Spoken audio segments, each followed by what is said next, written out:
Merhaba arkadaşlar, kanalıma hoş geldiniz. Bugünkü örgü anlatımda iki şişlerin örülmüş çok güzel örgü modelin anlatımını yapacağım. Modelimiz bu şekilde, çok güzel, renkleri de birbirine uydu arkadaşlar. Modeli nerede isterseniz orada kullanabilirsiniz. Bebek yeleklerinde olur, bebek battaniyelerinde olur, farklı örgü çeşitlerinizde istediğiniz yerden kullanabilirsiniz arkadaşlar.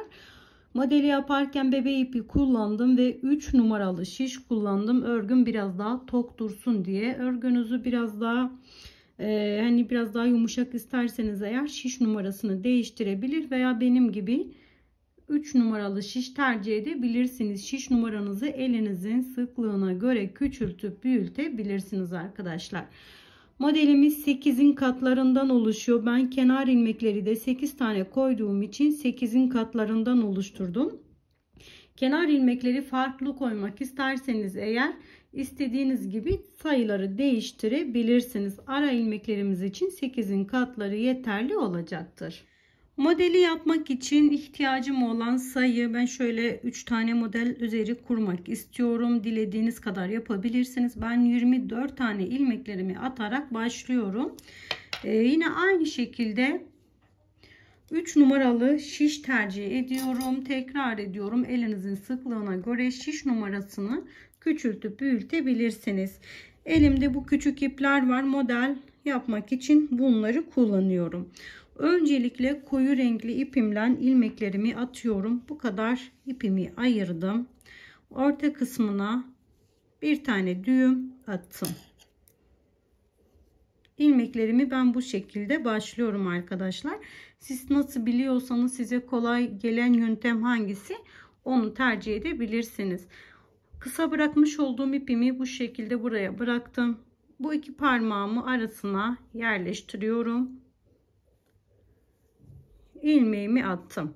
İlmeklerinizi atarken ne çok sıkı ne de gevşek yapın. İlk sırada örmesi kolay olsun diye. 24 tane ilmeklerimizi atıp hemen gelelim. Bir tane şişimi çekiyorum ve haroşa örgü örüyorum. Ben haroşa örgü örerken ilmeklerimi düz örüyorum. Siz, bazı arkadaşlarımız var ters de örerek haroşa oluşturuyor. Siz nasıl iyi biliyorsanız kendi bildiğiniz yöntemden yapın. Her bir ilmeğimden bir tane alıyorum. Sıra sonuna kadar haroşa örgü olarak örelim. Sıra sonuna kadar bütün ilmeklerimi haroşa örgü olarak ördüm. Örgümü çeviriyorum. Hemen ilk sıradan itibaren ben diğer ipimi bağlıyorum. Siz dilerseniz lastik veya haroşanızı biraz daha yükseltebilirsiniz arkadaşlar. Şöyle diğer ipimi de bağladım. Yine aynı şekilde örmeye devam ediyorum. Haroşa olduğu için giriş çıkış ilmeklerimi örerek kalıyorum. Benim için kenarları daha düzgün dursun diye. Krem ipimi bağladım ve yine bütün ilmeklerimi düz örgü olarak örüyorum.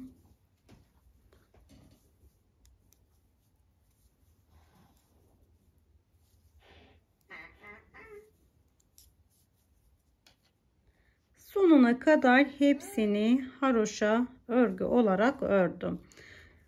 Örgümün arka yüzüne geçtim. Örgümün arka yüzünde yine aynı şekilde bütün ilmeklerimi düz örgü olarak örüyorum. Giderken de düz örgü, dönerken de düz örgü örüyorum. Bu şekilde yaptığımızda ilmeklerimiz her zaman haroşa olarak düşecektir.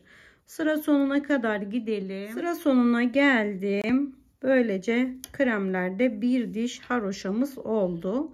Şimdi ikinci sıraya geçiyoruz. İkinci sıramızı da aynı şekilde yapıyoruz arkadaşlar. İsterseniz bu ipi de aradan bu şekilde birbirine dolayarak bir üst sıraya çıkartabilirsiniz. Veya daha sonra da tek seferde yukarıya getirebilirsiniz. Size hangisi kolay geliyorsa. Tekrar sıra sonuna kadar bütün ilmeklerimi düz örgü olarak örüyorum ki ön yüzünde haroşa düşsün arkadaşlar. Toplamda 6 sıra boyunca gidip geliyorum. 2 sıra gidip geldik. 4 sıra daha gidip gelelim. buradaki haroşa dişleri 3 tane olsun. Toplamda 3 diş haroşa yaptım. Şimdi modelin kuruluşuna geçiyorum. Renkli olan, yani koyu renkli olan ipimi alıyorum. Girişte 3 tane ilmeğimi yine 4 tane ilmeğimi düz örgü olarak örüyorum. 2 3 4. Şimdi 5. ilmeğim, bakın 5. ilmeğim, 1 indim, 2 indim, 3 indim, 4. yani renkli ipimden aldım, bir tane ipimi uzattım, yanındakini örerek aldım. Tekrar aynı yuvaya batıyorum, ipimi uzatarak alıyorum, yanındakini ördüm. Aynı yuvaya tekrar batıyorum ve ipimi uzatarak alıyorum ilmeğimi. 3 tane oldu. Yanındakini ördüm. Arada bu şekilde arada 5 tane ilmek örüyorum.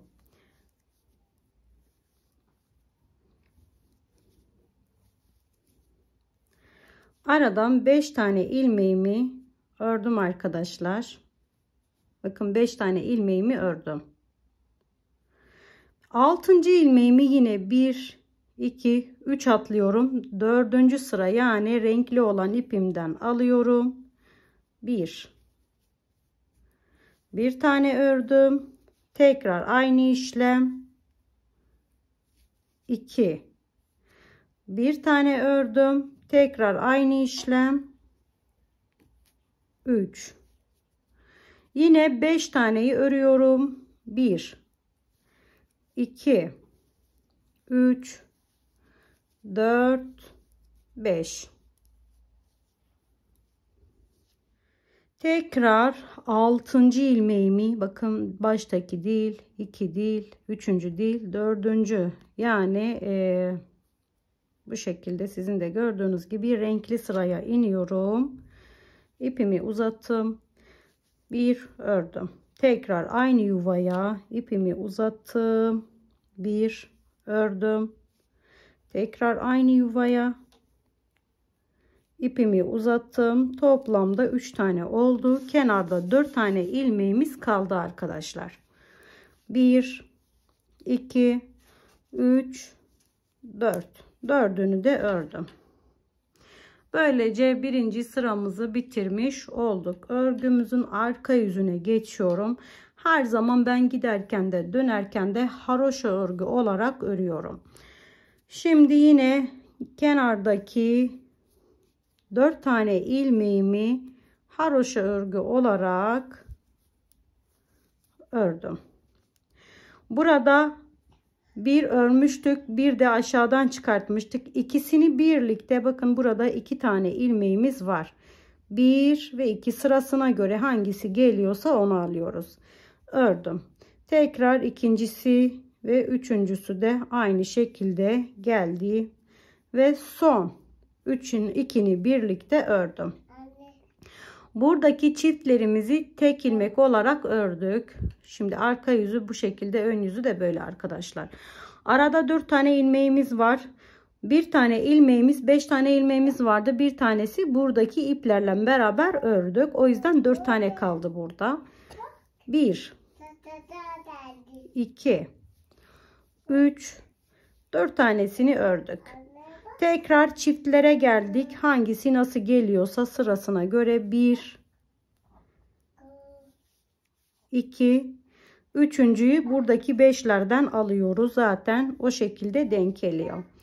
Tekrar aradaki 4 tane ilmeğimizi örüyoruz. 1 2 3 4.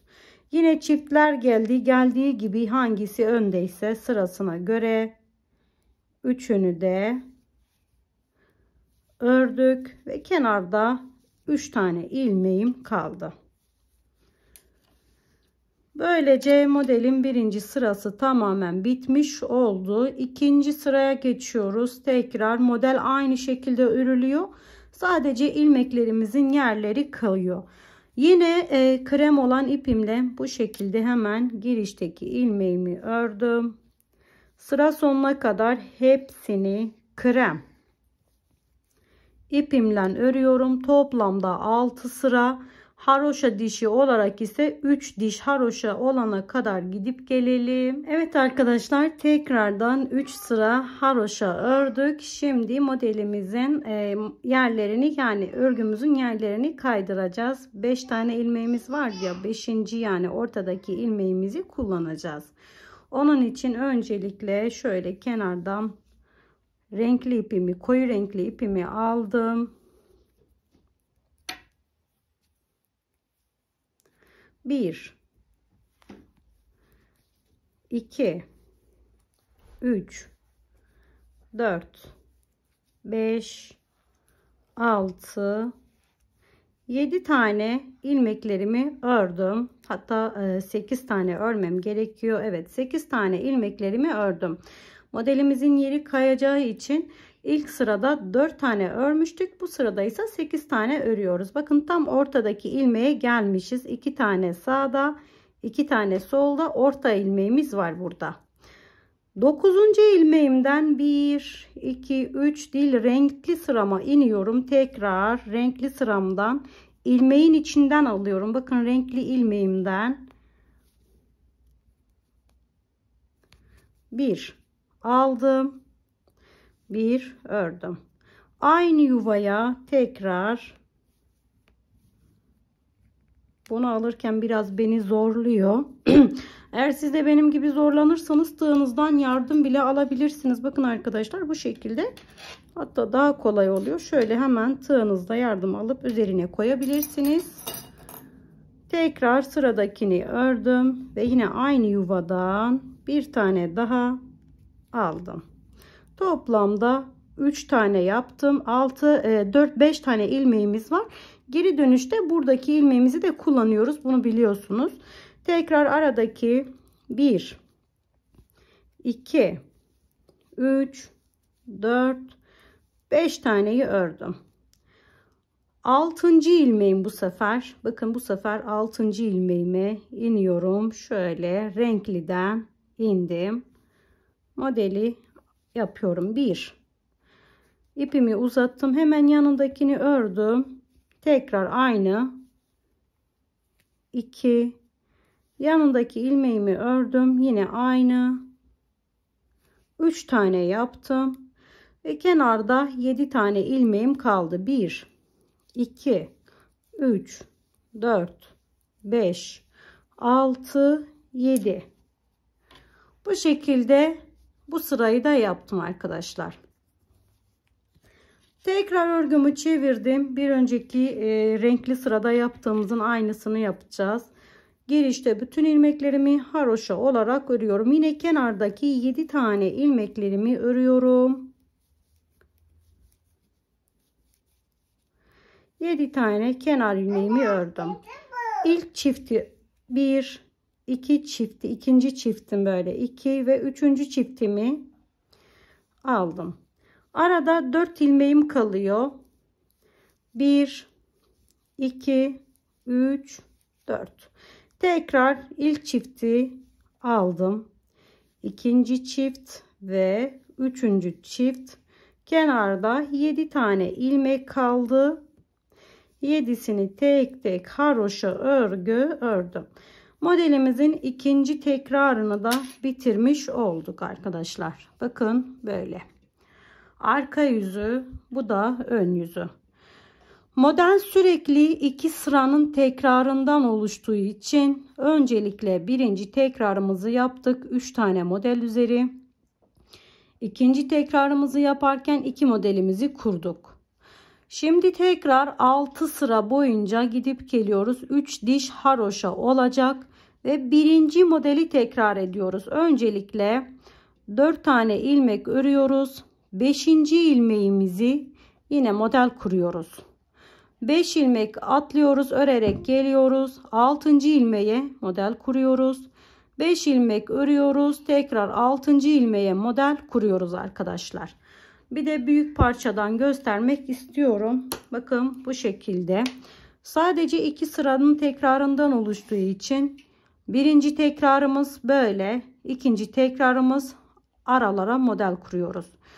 Üçüncü tekrarımız tekrar birinci sıranın tekrarını yapacağız. Kafanız karışırsa videoyu geri sarıp tekrardan izleyebilirsiniz. Modelimizin ön yüzü bu şekilde. Arka yüzü bu şekilde arkadaşlar. Arkası da çok güzel. Ön yüzü de çok güzel. Model hem ağaca benziyor, hem şemsiyelere benziyor, hem mantara benziyor. O yüzden bir isim bulamadım. Siz ne isterseniz ismini öyle kurabilirsiniz. Videomun sonuna geldim. Umarım sizler için de faydalı bir anlatım olmuştur. Bu aşamaya kadar izlediğiniz için çok teşekkür ediyorum. Başka bir örgü modelinde görüşmek dileğiyle şimdilik hoşça kalın, sağlıkla kalın.